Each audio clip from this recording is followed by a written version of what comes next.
You want it? You got it. Reality radio done right. No nonsense, real and raw, just like you like it. He's corrupt, he's inexperienced, and he lies. Broadcasting from a broom closet in the Arizona Lotus Studios, it's Beef Vegan Presents.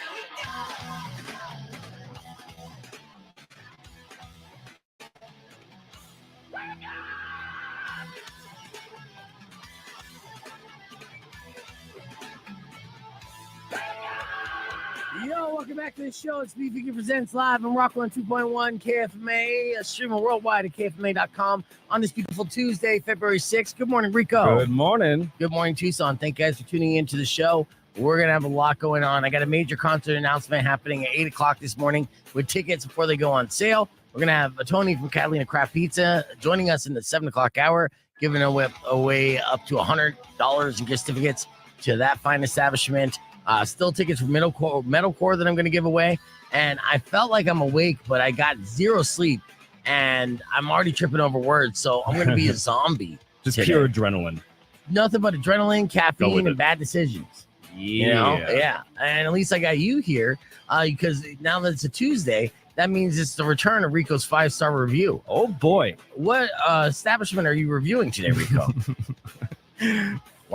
Pho Can Tho. Pho Can Tho. Pho Can Tho? Pho Can Tho. Is it pho or fa? Fa.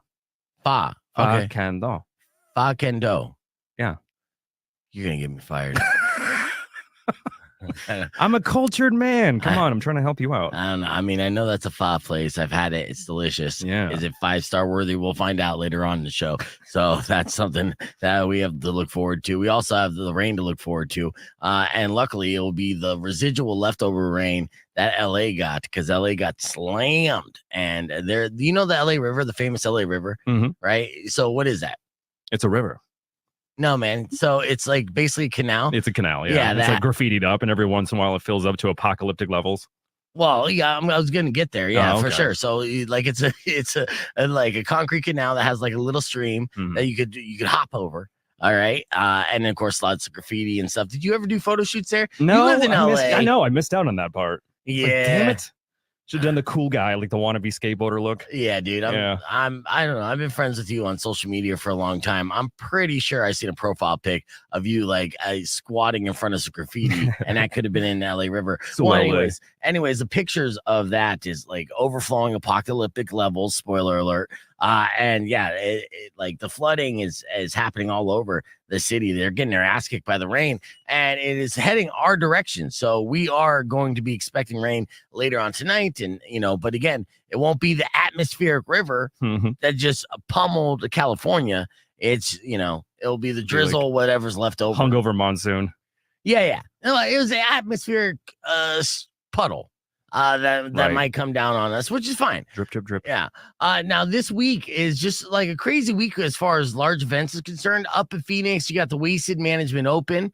And of course, up in Vegas, they're preparing for the first ever Super Bowl in Sin City. And you know they're pulling out all the stops. And honestly, damn it, I wish I would like planned ahead and just went up to Las Vegas this week just to party. We have an affiliate, like our company has a cluster, and they are the official Las Vegas Raiders team. Right. So I know that would have been nice. Well, the thing is, I know some son of a bitches that work for this company. I'm ready to come alive. But I know that no one outside of Vegas in this company got tickets for the Super Bowl.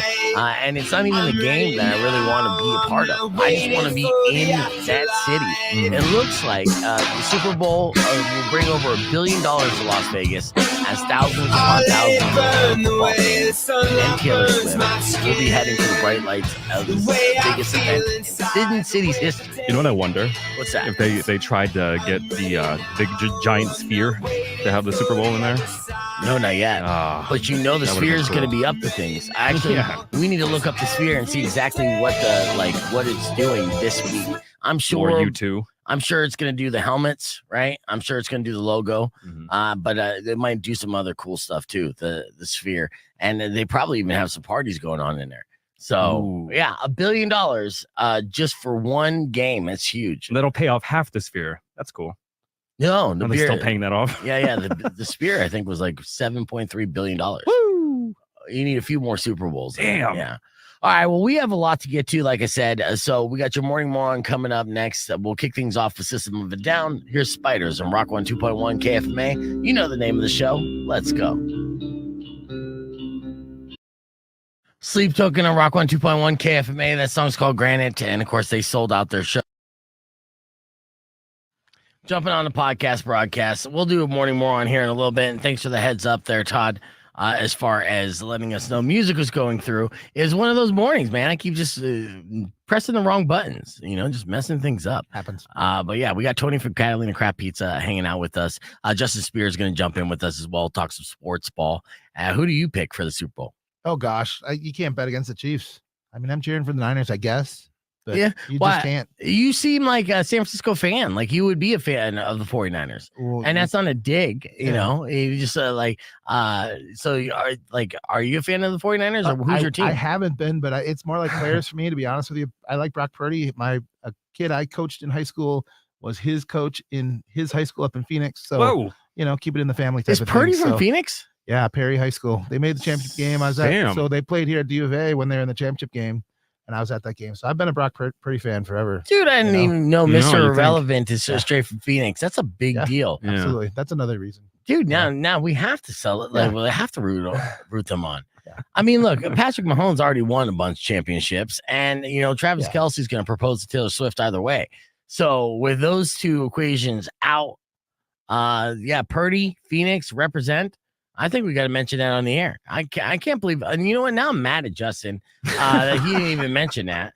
He's supposed Mr. to drop Arizona that goal, Sports, man. right? Come on. Yeah, I'm going to text him right now. Come on in because I think this is a good time to yell at him.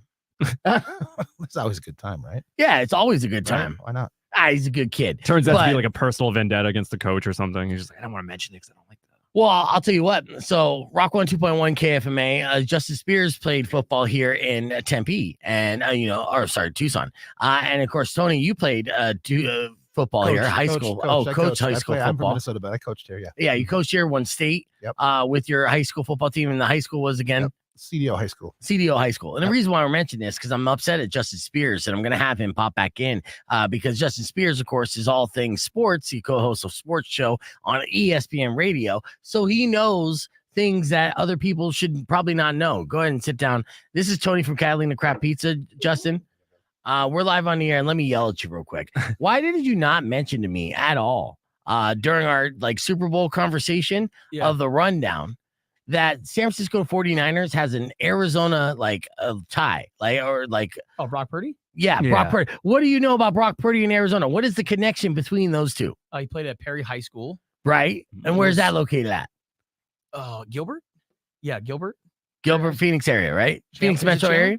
Yeah. It doesn't matter. Wow. It's Arizona. So he's an Arizona boy, Mr. Irrelevant. One of the biggest talking points and storylines of the NFL this year is actually homegrown talent that made it all the way to the NFL and actually had a successful high school career, right? Oh heck yeah, that they lost in the championship game. Okay. But there they were, they're underdogs, and I think it was either Hamilton or Chandler that they lost to. Okay. Oh yeah. You didn't know that? I knew that. I mean, I didn't know they lost to Chandler or Hamilton in the state championship game, but I knew he played high school football here. Very prominent guy, one of the top quarterbacks to come out of the state. Played at Iowa State. Did I think that he would become an NFL starter? No. But here he is now as Mr. Irrelevant, leading the Niners to the Super Bowl. It's great. And he's an Arizona homegrown talent. He is. There's a couple guys too, like Demetrius Flanagan-Fowles is playing for the 49ers. Where's he from? He's from Tucson. Okay. Went to Tucson High, then transferred to Mountain View High School, and then went to the University of Arizona, is now playing for the Niners. And then the Kansas City Chiefs have a practice squad player, Matt Bushman, who played tight end at Sabino. Well, congratulations to him, but that doesn't count. Let's talk about the player. I'm sorry. Practice squad players aren't going to be in the Super Bowl. Okay. I mean, he'll get a ring if they win, but at the same time, he's not going to be a game changer or a difference maker when it comes to Sunday's game. Yeah. But Brock Purdy could definitely be. Even though, the fact that he did lose state doesn't make me feel good about the 49ers. Sure. Sometimes history repeats itself, right? Yeah. So the 49ers chances now just they got slimmer in my mind. Even though he's done pretty good this year, has he not, Justin Spears? Yes. Yes. See how hard it was? He's a lightning rod. There, people say he's not any I know. good. It's hilarious. You know? Yeah, he's good. I think he's fantastic. He makes the right throws. He makes the smart plays, Mhm. and he's a winning quarterback. Be honest. If he grew up in Tucson and not Phoenix, would you be more of like a cheerleader for this kid? Did you play against Maybe. him when you were in the high school, when you were playing high school football? No. You guys are on the same age? No. Okay. No. All right. I want to know what the personal beef is because it does seem like you're kind of like holding back on giving this guy flowers. No. And he's an Arizona kid who's going to be quarterbacking in the Super Bowl. That's a big deal. It is a very big deal. But like, if we're talking about the quarterback play between the two guys, like it's not even close. All right. Patrick Mahomes is a way, way better quarterback, but I'm not trying to diminish him. I'm not trying to diminish. Is it Brock Purdy's rookie year? No, I think it's like his third year or something like that. All right. Yeah, I'm a big Purdy fan, obviously.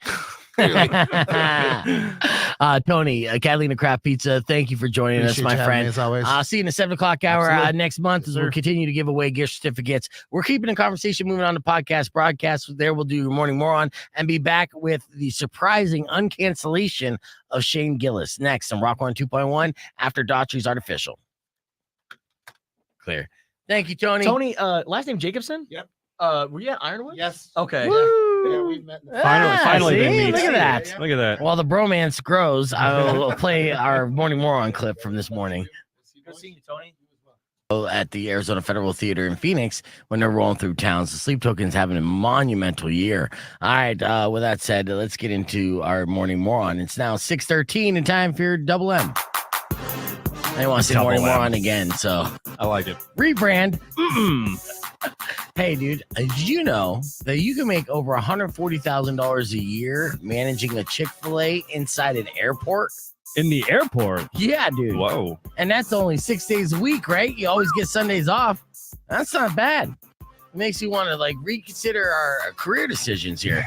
Well, this one particular Chick-fil-A had a manager make that much and more, but in a very Morning Moron kind of way. See, he was skimming, and he allegedly skimmed around $140,000 from this Chick-fil-A store. That's a lot of skimming. Biting the chicken hand that feeds you, huh? Yeah. Have you ever done any kind of like food service where you skimmed off the top a little bit? No. All right. Too many well, security cameras. Yeah. Like I didn't either. Wink. All right. Early 90s or not early 90s. Looking at you, Wendy. Yeah. Anyways. So this guy ended up getting greedy, right? Had his hand in the till the entire time and amassed over $140,000 from the store. Well, luckily that's enough money saved up where he could afford a good attorney, right? Yay. Nope. No. Wrong. Okay. His name is Timothy Hill. He neglected to store collected funds in a safe deposit box as required, and instead pocketed the money. And this all went on for just about an entire year. And so what did he do with this money when they caught him? Well, it was all gone because he took that extra cash, and according to documents, he allegedly spent it on OnlyFans, sports betting, and quote unquote other things. My man. Your man. Attaboy. I don't know why you're celebrating this guy. And this is a Morning Moron after all. And, spending that much money, losing on sports betting, first off. He's a big loser because he didn't have any money by the time he was caught. And then, he's also a big loser because he spent a lot of money on OnlyFans. There's so many free profiles, dude. You can browse. Those girls are already having enough to go to college with. You don't need to help them. You know what I'm saying? So, anyways, to add like insult to injury, his first appearance before a judge will be on Valentine's Day. And he's lonely. And now he doesn't have any more money. And his cyber girlfriend won't message him back. Yeah, because he stopped tipping. Yikes. So, Timothy Hill, the Chick-fil-A manager at the airport who stole $140,000 from the store in 1 year just to spend it on porn and sports betting. Well, unfortunately, man, that makes you a Morning Moron. Who are you looking up? Garth Brooks? No, Garth Mall. Garth Mall. Yeah. All right. Well, we're going to get on the air here in just a few seconds. Justin and Rico are looking up male porn star names. So that's fun. All right. Rock on 2.1 KFMA. Welcome back to Beef Vegan Presents. Got Justin Spears hanging out with us, Rico. We're going to switch gears from talking about sports for a second to talk about the phenomenal uncancellation and journey of Shane Gillis. Now, Shane Gillis, if you recall, in 2019, was announced to be a feature player on SNL. Okay. And before he even started his first episode, he was fired from the show because audio from his podcast was leaked, making insensitive comments about Asians, right? In a joking way, right? But this was at a time where you're just like, absolutely not. And it's still that time. If you're saying jokes that could be perceived as racist and you're going to be on a mainstream media platform like a SNL, you just can't allow that. So Shane Gillis had had a situation where his career ended before it even began. And this could have been devastating to many people. So we could have easily never heard of Shane Gillis again. But something like crazy happened over the past few years. He started to, continue to stick to his stand-up, started appearing on podcasts, and slowly but surely, after doing Netflix comedy specials, releasing like Beautiful Dogs, which got critical so funny. That's the first special I've watched over like 3 times. Yeah, it's really that so funny. He's a genuinely funny guy, and he's one of those rare comedians in a day and age where you could be controversial but not offensive at the same time. Shane Gillis has the ability to say offensive jokes in a non-offensive way that makes him super likable, charismatic, and charming, and so many different aspects. And so in the last 3 months, Shane Gillis has went from unbookable, untouchable, somewhat blacklisted, right, to being Hollywood's it man and pitch man. It first started with Bud Light announcing that they're doing a 180 as far as their spokesman, and they announced Shane to be the spokesperson for Bud Light as opposed to Dylan Mullaney, right? Is it Mullaney? So we know how that worked out, right? Dylan Mullaney was a spokesperson that was hired by an executive to be a representative of Bud Light, but only through their social media. But the internet freaked the F out, and Bud Light lost a lot of money. So they're like, what's the opposite we can do for this? And so they go for Shane Gillis. And Shane Gillis literally looks like a guy who would drink Bud Light all the time. Yeah. You know what I'm talking about? Like, there isn't a better physical representation of a Bud Light drinker than Shane Gillis, right? But to top that, to think you can't even top that, it was just announced this week that he is going to host Saturday Night Live for the very first time. Amazing. Right? Full circle. Yeah. So he went from not even being able to be on one show and getting fired before the season even began to 4 years later, 5 years later, if you will, 4.5, if you want to do math like a nerd. He came back and now he is going to be the host, which is the hugest comeback incredible. That I ever recall in recent memory, right? Yeah. How stoked are you about this? So stoked. I mean, yeah, just being a huge fan of his. I mean, the Gillis and Keys sketch comedy, Keeves, hilarious. So it's kind of like watching when SNL put the can on him or cancel him. I think they did so unwittingly. It's just caving to the pressure. But now watching how their ratings are kind of meh, but he's just the new it guy. Well, it's full, like you said, full circle. It's beautiful to watch. Honestly, he deserves it. He's funny as hell. Cream rises to the top. Okay. So it's cool. Honestly, I think the SNL ratings debate or whatever, that's a non-issue. That's ridiculous because it's streaming nowadays and everything else. SNL I don't watch it, so everybody else doesn't either. Right. Okay. Right. So it's obviously still a big deal. People do still watch it. And it's something that I'm sure was like a bucket list for him. A goal. He wanted to be on SNL. He stated this before many times. He was excited to be a member of SNL, but since he did inappropriate comments that were deemed offensive, they also see what he did was the timing was terrible on this. Okay, so the podcast clips that got him fired, he was doing Asian homophobic jokes. If you were going to just label it right now, of course, if you heard it in context, it's not that offensive to most people. But at the same time that he was announced to be on SNL, they also announced Bowen Yang, who's been a fantastic addition to SNL, who happens to be a homosexual Asian comedian, right? So I hope they have a sketch together. Well, that's the interesting thing. Is Bowen's still on the show? Yeah. And Bowen Yang, obviously he's a strong-minded person. And when, it was the last episode or 2 weeks ago, Dave Chappelle popped up on the stage at the end of SNL. Right now, Dave Chappelle, obviously a lightning rod figure when it comes to the trans community, and the LGBTQ community. So Bo and Yang stood as far away from Dave Chappelle as possible, kind of made a statement that he was not, condoning Dave Chappelle's presence on the stage, even though Dave really had no reason to be there. So it's going to be interesting to see if Bo and Yang is going to be a part of the show with Shane Gillis. And I think he should, honestly. Well, that's the best way to combat all that to begin with. Like you said, it was kind of out of context. Things were taken too far. It was kind of like, okay, let's drag this guy down, cancel him. You know, so when he comes back, it's not like he's malicious about it. He's not the kind of guy that goes out of his way to make a big. He's a comedian, and he hasn't apologized once since he did all this, which I love. I admire that. He's just like, I did what I did. I'm a comedian. It's my job. Sorry, not sorry. I'm going to go do my thing and rise to the top again. So there. And honestly, I admire that. I love it. Yeah, to piggyback on what you're saying, what he has said to me, like it's funny without being offensive or hurtful. Like it doesn't seem like it's attacks, even when he's going into these jokes. And if you don't believe me, you can watch Beautiful Dogs or any of his stand up. There is a difference between funny and offensive. Offensive missile. Yeah, offensive missile. Right. Which is offensive, actually, to some people. So I don't think he crosses that line at all. And I think, his stock value constantly going up over the last 5 years after his career was dead in the water should be proof of that. But I want to know what you guys think on the podcast broadcast. Are you guys a fan of Shane Gillis? Do you think it's a good call from SNL? And, or do you want to cancel him all over again? His monologue's going to get him canceled right away. I love it. Well, that's the thing. It will be like a Louis C.K. style monologue. Oh, cut it.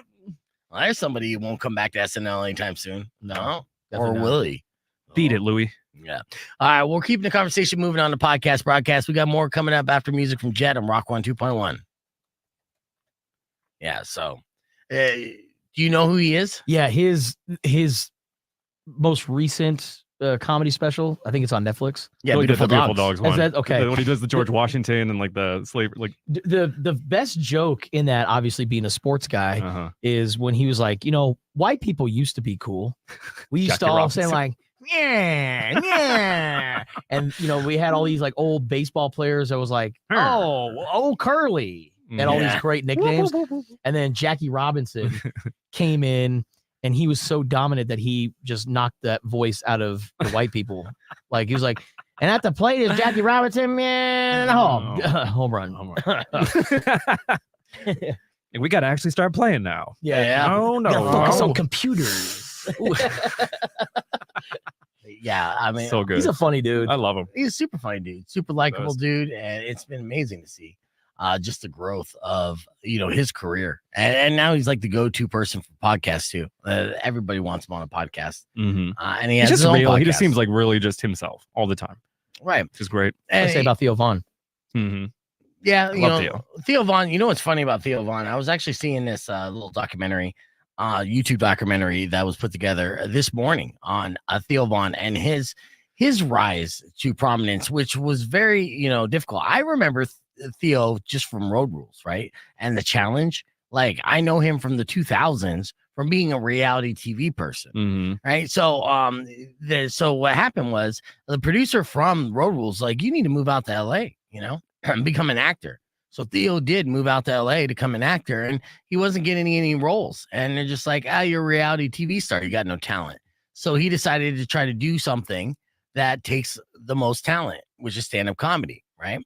So trying to pursue that, it took him years to be funny. I remember seeing Theo back in the day, not funny whatsoever. It's funny you mentioned that because I was working at the Tempe Improv at the time when his name came across and some people were talking like, oh, is that Road Rules guy? And then all of us were like, oh, this reality TV guy's going to do comedy. Right. Good for him. Yeah. Kind of hated on him, but then he sort of like, he was cool and he did pretty good. It wasn't great, obviously. He was starting out, but it was interesting to watch that climb over the years. Yeah, they even talked about releasing his first Netflix special and feeling like he made it, and then doing shows the following weekend. Only 9 people showed up.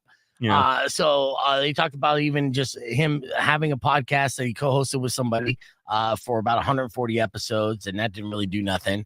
And then starting his podcast after going on Joe Rogan and kind of figuring out how he did it, and essentially just documenting his previous weekend and growing and blowing up. But really, the one thing that they didn't mention in this documentary, as far as the secret to his success, I mean, hard work, determination for sure, right?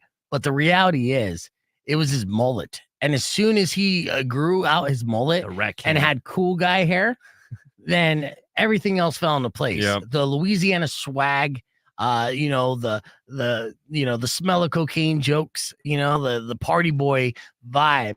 Well, he is in his mid 40s, but at the same time, rocking that mullet. Mhm. And if it wasn't for the mullet, I don't think people would be as on board with Theo Von if it wasn't for that. It's weird to acknowledge how shallow you can be with that stuff, but it's true. It's like that brand. You're like, oh, that's Theo, the mullet guy. Yeah, exactly. Yeah. Every single other thing that they showed him do, and he kind of was under the radar, nobody cared about. He had a normal haircut, like all of us here, right? And as soon as he let the party in the back get out of hand, then the ladies started paying attention. When the ladies started paying attention, then his stock value started going up. And next thing you know, this guy can't even go to an event without getting swarmed by the most beautiful women in the room, and then also high fives from all the bro kings. Yep. Great hair, and you're funny.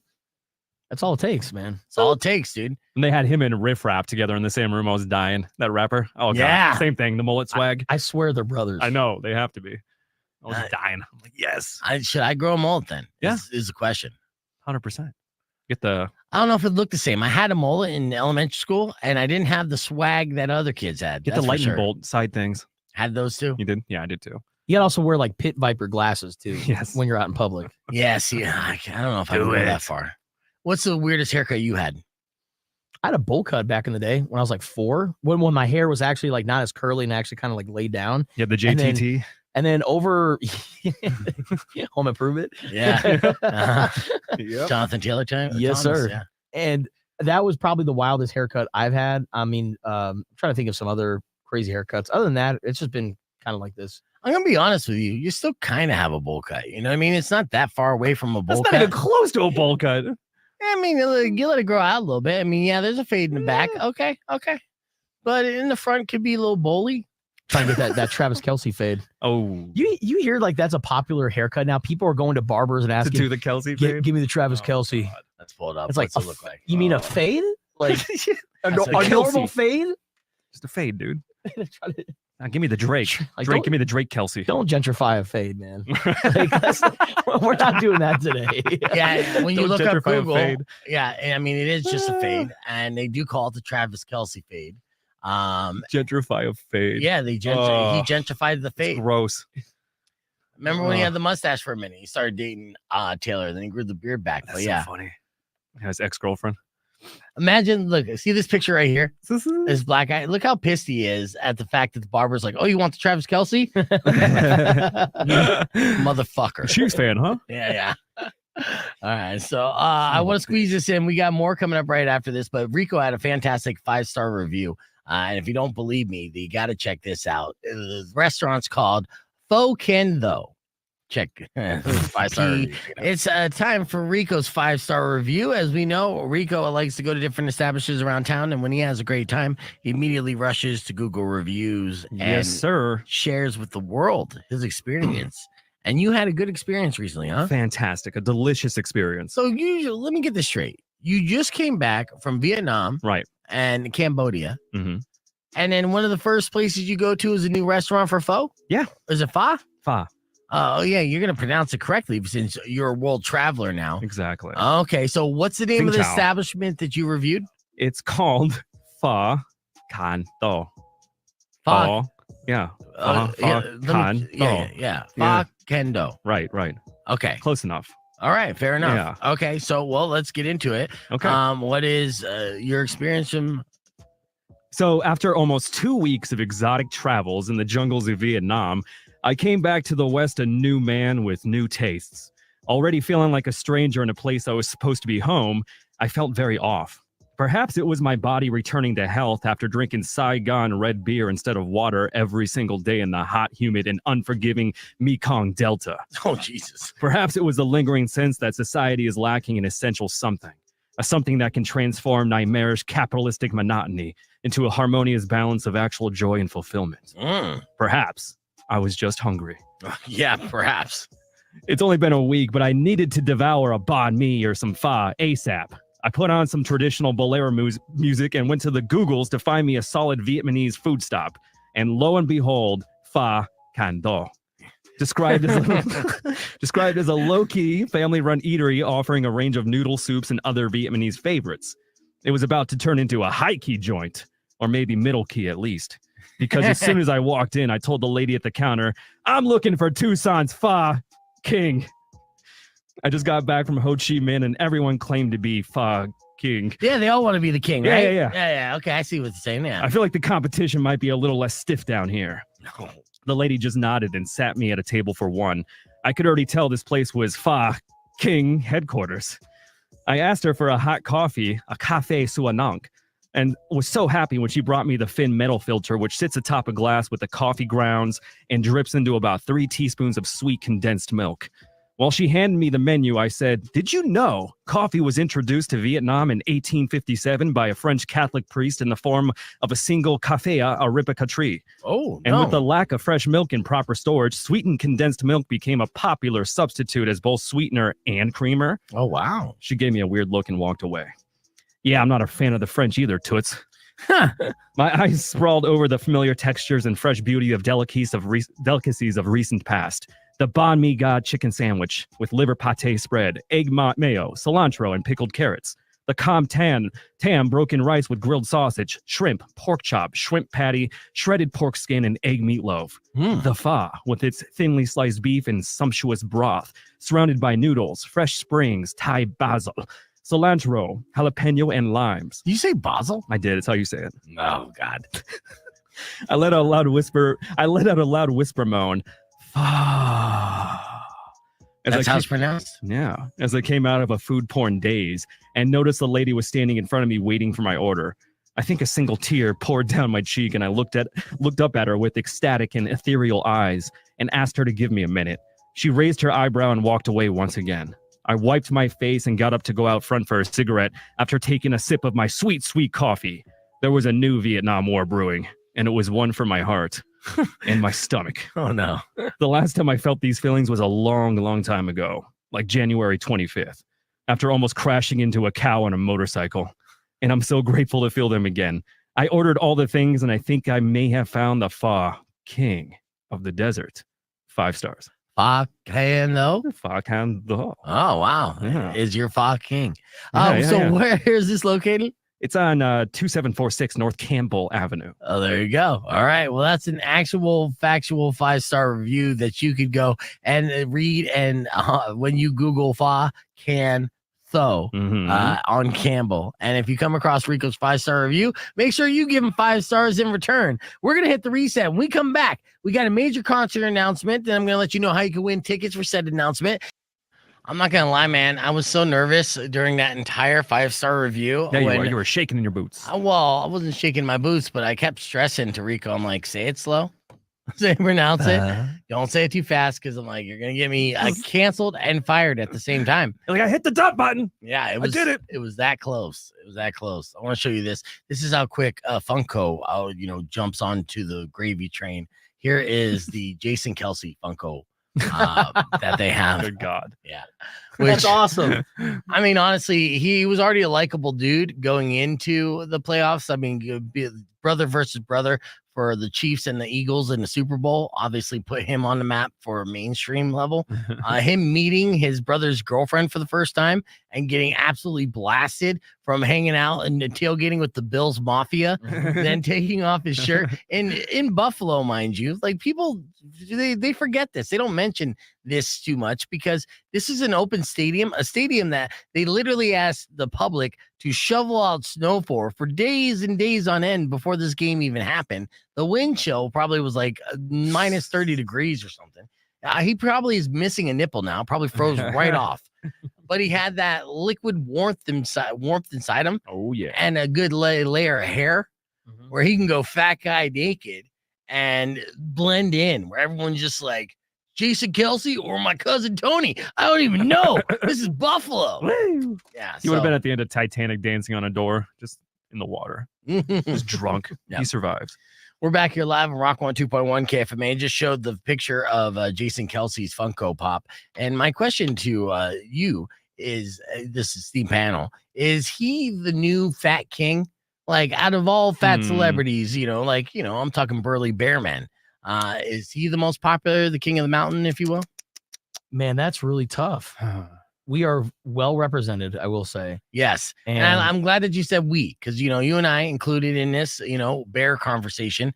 Rico was a cub at one point, but then he did 75 hard and turned his life around. So I don't know why. Thanks. Yes. So are you Googling fat guys Fat right now? kings. Famous fat people. I would put Charles Barkley in that category too. Yeah. Okay. Barkley. Andy Reid. I'll tell you what, though. Charles Barkley never took his shirt off in public. Not when he was fat. He did it when he was skinny.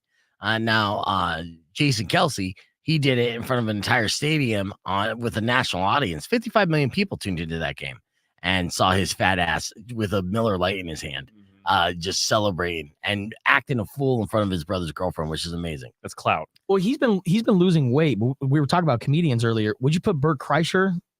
Yes. In that category? Yes, I would. Okay. There you go. Even though Bert Kreischer has been losing weight, he still has that beer belly, and he is known for that belly for sure. And everyone that went to his show in Tucson knows that they saw him. Essentially, Jason Kelsey was just pulling a Bert Kreischer. Yeah. Yeah.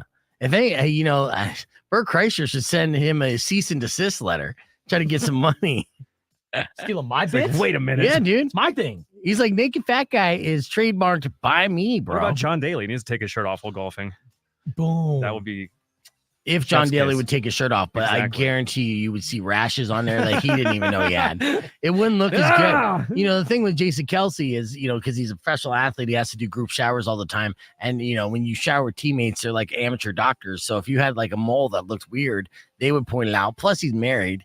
And they would point it out. John Daly, I don't think John Daly has wanted to have sex in at least 10 years. You got to stop chain smoking to do that. My favorite John Daly stat ever is in one round of golf, he consumed 21 cigarettes, 12 Diet Cokes, 6 packs of peanut M&Ms, and 0 ounces of water. Yeah. 0. Yeah, dude. He's Legend. notorious for never drinking water. He absorbs all his hydration through Diet Cokes. It's amazing. And he says that it's Science. still not as much as Daddy Trump puts down. Right? That's what he said in an interview with. And I saw this clip and I feel like gross even like watching it, but it was a conversation between Daly, Kid Rock, and Tucker Carlson that this information was revealed. And I'm like, oh, okay, I learned something today. I did not expect that from this group, but I did. And yeah, you could survive off Diet Coke. So I guess that's I missed that Mythbusters. I know. Oh well. Well, he's an anomaly, dude. Like he should have died 10 times over. I mean, he was the original Toby Keith. Wait, too soon? Oh. Too soon. Too soon. Sorry. All right. Well, let's keep R.I.P. the offensive conversation on the podcast broadcast. We got music on the way from Korn and the Perfect Circle and Rock 1 2.1, but you can join us youtube.com/beefvegan. Yeah. I don't know. I was gonna say I was gonna put a boot in your ass the American way, but that seemed a little inappropriate. Toby Keith's my Thanks. first ever concert. Was he? First ever. Where? Wow. I think he was at the casino.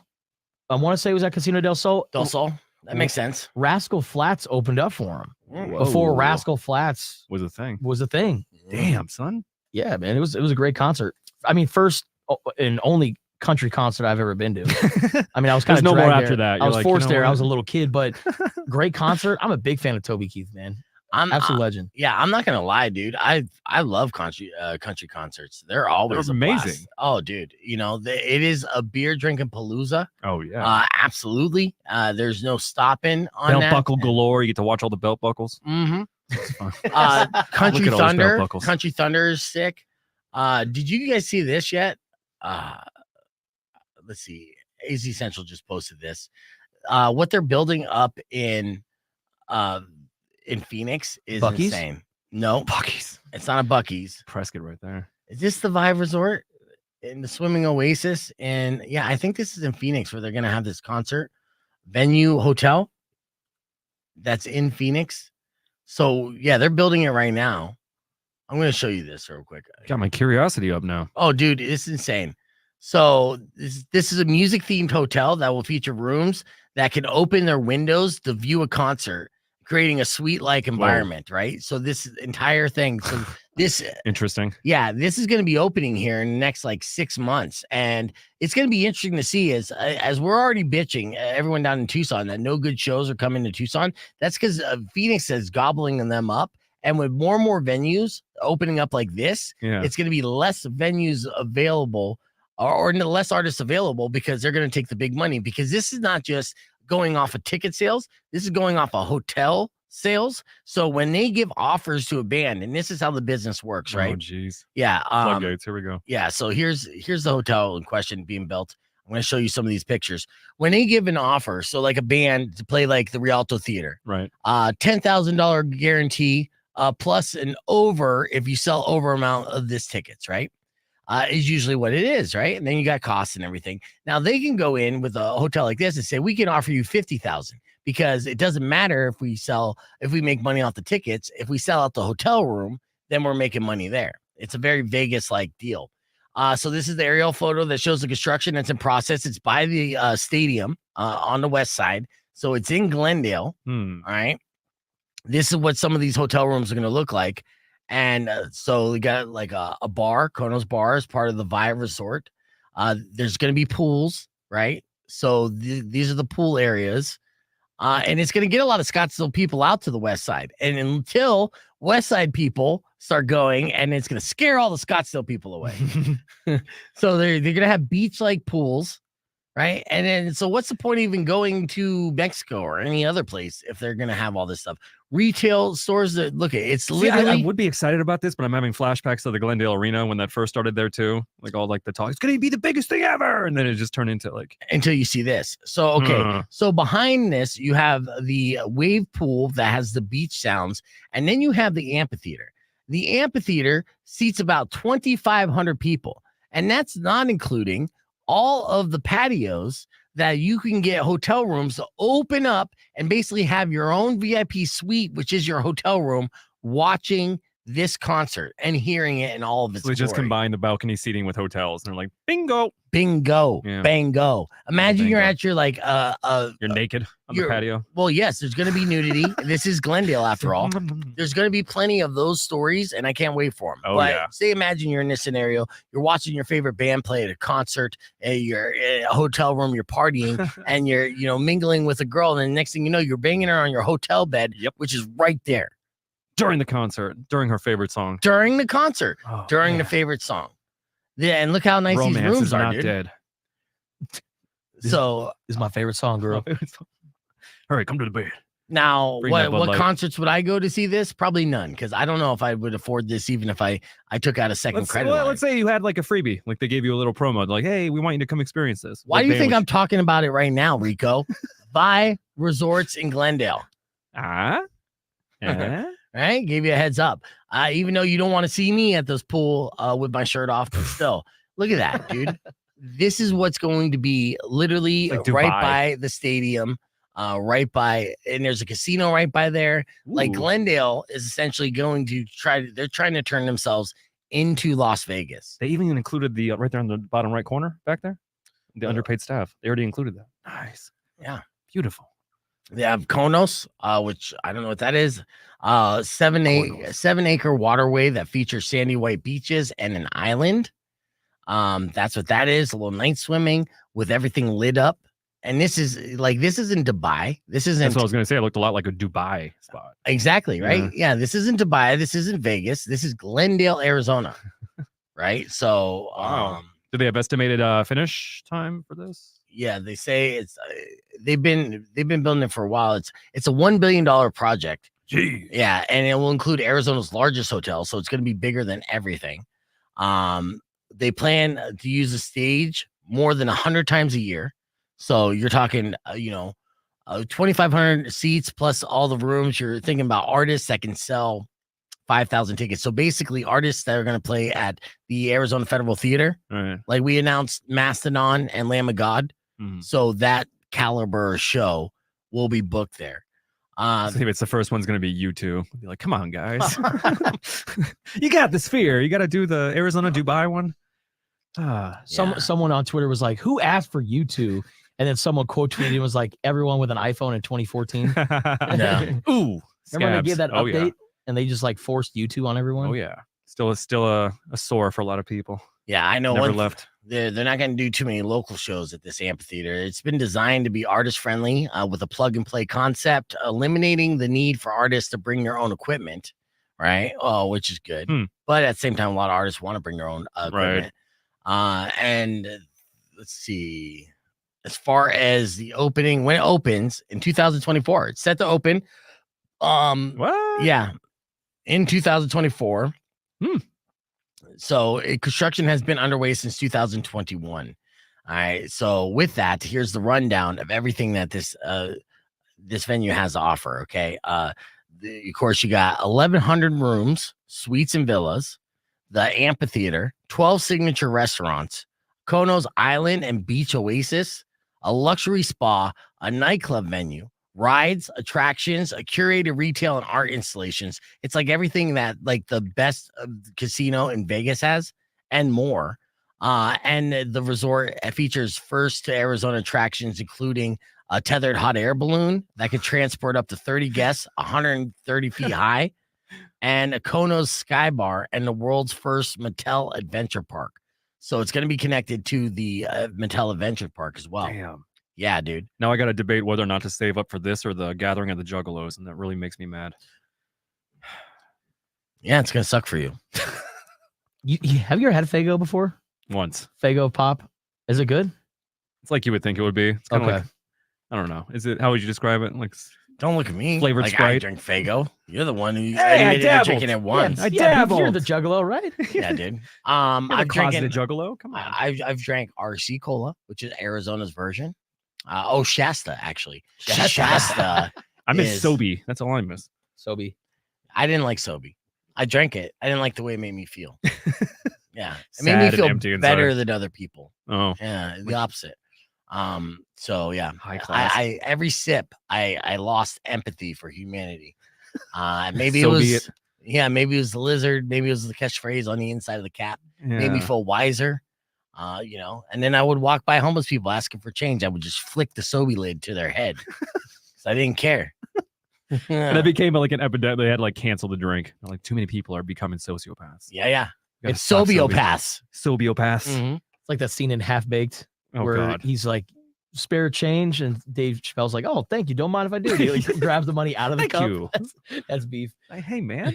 Yeah, nice. What did they say? The rooms are running for this thing? Do they have prices? No, they didn't get prices. Of course yet. they didn't. Yeah, it's gonna be a shitload plus some, plus tax. So That'll be exciting, man. and it's gonna be sold out for the first like 6 months for It's sure. a novelty. I mean, it sucks for Tucson because, like you said, with these venues opening up, Yeah. I was actually thinking about this recently. Like, man, I can't tell you when was the last time I've been to a really good concert at the Rialto. And it seemed like every few months I would always go to the Rialto to go check a show. Yeah, there's a couple reasons for that. One was, of course, pandemic, and then bands coming back and trying to hit the bigger markets to get their payday. And, two is promoters. One of the reasons why Rialto had so many great bands coming through town is because they had a promoter called Stateside Presents, who were booking a lot of the shows here in Tucson. And it was before Stateside ended up owning venues up in Phoenix. So this is where they accumulated their wealth before they opened up venues like the Crescent Ballroom, the Valley Bar, and the Van Buren. When that happened, then all those shows that were initially being routed through Tucson ended up getting routed through Phoenix. Now the main player in the game is still Live Nation, and Live Nation is going for bigger markets because they own the venues up in Phoenix. So they own Cricket Pavilion. They own the Arizona Federal Theater. They own the Van Buren. So they're not booking bands and artists at venues that they don't own. The Rialto is a publicly owned venue, right? The Fox Theater, not owned by the Live Nation, and the TCC is owned by the city as well. Since Live Nation doesn't own a venue in Tucson, all the bands that work for Live Nation, which is about 80% of popular bands, are being routed through Live Nation venues for Live Nation. It's all politics. Wow. It's all business. Mhm. It's not even politics. It's, as soon as they buy a venue, if the Rialto Theater agrees to a sale to Live Nation, which I hope they don't do. But if they did, then we would get a lot more bands because these bands are signing contracts to go on tours under one promoter, which is the Machine. Very few bands try to Pearl Jam it, and even Pearl Jam lost that battle, right? Yeah. So there you go. Yeah. Let's get on the air. Is there anything else you want to learn, Justin Spears, ESPN Radio? Man, I can't think of anything off the top of my head, but I'll let you know, man. You're chock full of knowledge, brother. Yeah, when it comes to little things, I don't know 2 Vietnam words, unfortunately, but my good friend Rico does. So, Ding chop. see, look at him flex. Hey, yeah. How many something. Vietnam words do you know, Justice Spears? Oh man, none. But he's seen Platoon, so he's cool. Okay, so tell me this, dude. What the hell's going on with the U of A? Because they lost a couple $100 million. They're losing some employees. There's a lot of different changes and controversy. And like, what is the rumblings of what's going to happen here with the university and who's going to run it? Well, President Robbins is still the guy right now, and he's planning on, or at least what he's talked about is there will be some layoffs all throughout the university, including the athletic department. There's also going to be hiring freezes as well. So they're not going to bring anyone on into the university until I think sometime in June. I think that's when the hiring freeze ends. So, well, that's only a few months, so that's not that bad. I am concerned about the layoffs because I've met several people that work through U of A athletics and other parts of the university. I would hate to see them lose their job because somebody lost a couple $100 million. Yeah, and it's someone that didn't do their job. Right. It's like, why am I losing my job because you guys can do yours? Relatable, dude. Yeah. I mean, honestly, you know what I mean? Like that's my fear here. And it actually came true before. I lost my job because someone else couldn't do their job. And it's like, oh no. And now we got people that are working here that are part of our community that a lot of them even grew up here that could lose their job because somebody effed up their job that bad. Yeah. Somebody at the top. Yeah. And the person at the top is not at risk of losing his job. Nope. No, President Robbins is not at risk, at least that we know of. Please do me a favor. I'm sorry. I don't want to say this on the air, but please stop with sound. You've been doing that for all hour long. What are you doing? What is the squirrel sound? It's either a tisk tisk or it's God. It's tisk tisk. Oh man, yeah, it's tisk tisk. It's not even a tisk tisk. It's a definitely I'll be a more squirrel audible sound. with my tisk tisk for now on. I'll literally say tisk tisk. Well, it's a very odd niche you're working on this. Oh, I podcast. get it. It's like I'm chopping up with the homegirls. Yeah. Yeah. It's like we're gossip girls. You got homework today, Rico. I need you to watch this podcast back and count how many times, and even put a super clip together, how many times you squirrel sounded today, because I'm just like, what? Don't do that. We don't do that. I can't even do it. Maybe that's why that upsets me. Do it one. Okay, you do it one more time. No, I'm out of it. I'm good. Tisk tisk. You little bitch. Seriously. Just because. There it is.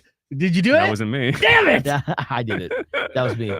But I think that Arizona right now, they're in a very weird plan right now. And it's all weird, man. But this ain't the only issue going on in the United States. There are other colleges that are also experiencing financial crisis, but $240 million plus. And nobody knows where it went. And no one knows where it went. Yeah, it's a big miscalculation. And now, I mean, with the athletic department, they're talking about possibly cutting sports. But with Title IX, they're going to be cutting men's sports. So there could be a possibility where Arizona doesn't have men's track and field, men's swimming. Like they could be eliminating sports. Right. And they're also raising the ticket prices for football, men's basketball, and women's basketball too. And that affects the people who go and actually see the sports. So it's not only affecting people in the athletic or in the university, but they're telling people in Tucson, Arizona, hey, you want to come support us, get us out of this hole? Mm-hmm. Pay more money to our athletic events. Like, okay, that's a pretty tough sell, but right, dude. It's like, I'll pay more money as soon as you tell me what happened to the $250 million. Yeah. Well, I mean, nobody knows. I mean, you can look around this building. It's not around here, but like as soon as someone could tell me where exactly $250 million went to, and it sounds like, understandable, then maybe I'll spend an extra $10 on a basketball ticket. Well, that's kind of the amount of money too that warrants like one of those investigation news pop-ups every once in a while. Like, we're still undercover, we're still finding out where that money went. None of that. Mm-hmm. It's just kind of like whoopsie daisy. Right. Whoops. Good luck, everybody. Yeah, what kind of whoops is this? And then when you're at the top, then you're not even at risk of losing your job and everyone else going to get fired. America. Our roads are still bumpy. We're keeping the conversation moving on the podcast broadcast. Be back with your beef tip after these words. It's Rock 102.1. Yeah, that's crazy. $250 million. What are you looking at? Oh, just the comments. Oh. He's saying, have an awesome day. Stay warm. Is it that cold outside? Yeah. Got So that California rain coming. Careful now. yeah, it's Pineapple Express. Mm-hmm. Yes. I was telling Rico about this too. I was like, "How's your brother doing?" And because his brother's out in L.A. And Rico's like, "Oh, he's doing good. You know, got a job and stuff." I'm like, "No, is he how drowning?" Oh, I thought the hurricane season was over. No, Surfing hurricane season is USA. over. This is an atmospheric river. And I got pictures. I'll show you. have you heard of this before? Atmospheric river. It's something I love saying now. You know, it's added to my vocabulary. Vocabulary. They're along taking with away Haboom. UFO from us and like just hurricane now. UAP, right? So UAP. yeah, so we went from dust storm to haboobs, UFOs, UAPs, and then monsoons or rainstorms into atmospheric rivers. And they're showing here's some crazy. You're from San Diego, right? Disgusting. I have family in San Diego. There you go. So there's your family's house in San Diego. Wow. Yeah. That happened. This is a muddy road in Beverly Crest. So this is like Beverly Hills. That's nothing. This is how much rain they got. Look at this. Wow. That's roads have been deluged with mudslides, brown water across paths of the Sunshine State. They declared a state of emergency and warning and telling people to evacuate. So apparently these storms have been more brutal than most than they're used to. Obviously, this house didn't stand a chance. This is the Pineapple Express, a weather system that's lingering over most of the state. Lingering. Yeah. So this is more mudslides. Lots of mudslides were happening because obviously there were lots of fires over the last like 10 years. So that's gonna, happen. Did you mean to put lingering in the same sentence as Pineapple Express? No. Okay, that's what I thought you were joking around because that's the part where he's like, man, I hate lingerers, man. How funny. Like, linger. That's funny. That's one characteristic of hating a person is lingering. It's probably subconscious. Whoa. Anyways. Freudian. Yeah. Well, you guys missed my Pineapple Express joke. Damn it. I said I thought the hurricane season was over. Real stoners forget about those jokes, but still repeat them because it's ingrained in their. I haven't watched the movie in like subconscious. 10 years. I'll rewatch. Yeah. All right. I had to do Fresh yes, references. Some more. It's in some streets. There's some more. Oh, I think this is the LA River. No, this is That's Roads of Anthony Turn Kiedis's under the bridge. yeah. Yeah. Can't do heroin there now. Nope. See what this rainstorm has done? Can't even do heroin. Trees falling down, and that being okay. Yeah, that's not bad. Oh my God, sidewalks are wet on Rodeo Drive. Oh, man. I don't know how they survived. I mean, this is Rodeo. I love this photo. It's like not even that bad. It's like barely anything. And they're like, look at this dramatic man with an umbrella on Rodeo. Beverly Hills. It looks like a movie. Oh where, no. yeah, where they spray down the roads first just to Yeah. have that cinematic like glare. glimmer. Yeah, the glimmer. Yeah. Yeah. Oh, you go. No, of So course. dramatic. Yeah, Rodeo. Meanwhile, the pores. this is what pores are dealing with. This is what Rodeo has to deal with. He's like, what is this contraption? Yeah, Louis Oh. Vuitton almost had to close 5 minutes early. Lost power for 20 seconds. Oh no. Look at flooding damage after there's a bomb cycle as well that they called it. So bomb cycle, Bomb cycle? yeah, and atmospheric river. Yeah, that's the canal right there. I'd rather be stuck in there than gridlock again, to be honest with you. Right. Ugh. LA jokes. Yeah, this is the Los Angeles River, right? The famous Los Angeles River, which is Mhm. usually just like a canal, and just lots of mud. Yeah, so that was happening in LA, and we're getting that now. So basically, like the rain that we're gonna get the next couple days is the residual effect of the atmospheric river cyclobomb. Us in Tucson, we got the washes, right? The wash. The wash. Yeah. That's a term we love here. You know who secretly loves that this rain has been so hard in LA? Huh. Politicians who don't like homeless people. Like, I mean, honestly, in that LA River, what you don't see is about, I don't know, at least 50 homeless people being swept away. At least. There's some people that passed away during the storm, but, with how they have Skid Row, you were there. You seen it. It's all over Yeah, I the rented place. on Skid Row once. It was fun. Yeah. Where you have poop on the doorstep, you got to step over yeah, every now and it's then. Great. Yeah. You really rented on Skid Row? No. Oh, okay. I was like, I want to hear these stories, man. Yeah, dude. I thought you did. I thought you were serious. No. All right. Never. Sorry. No, Los Feliz. Los Feliz? Sorry, near Griffith Park. Oh, it's Los Feliz. No, Los Cientos. Sorry, right? You talking GTA now? No, see, you confused me already. Lo Siento. Lo Siento.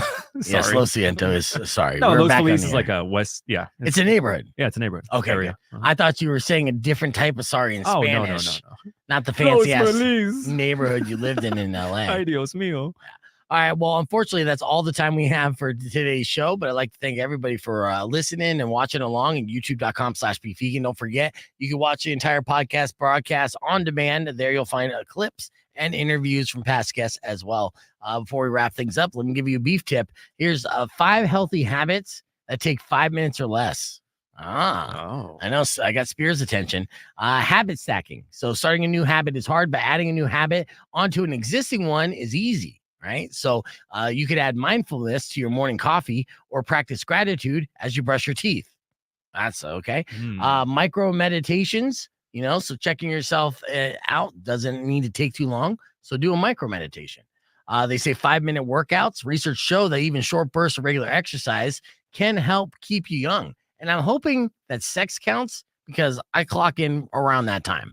And social interaction and remember what matters. Those are 5 of healthy habits that take 5 minutes or less. So if you try to attribute those into your daily routine, you should live a healthier lifestyle. And that's your beef tip. Justin Spears, thank you so much for hanging out with us today.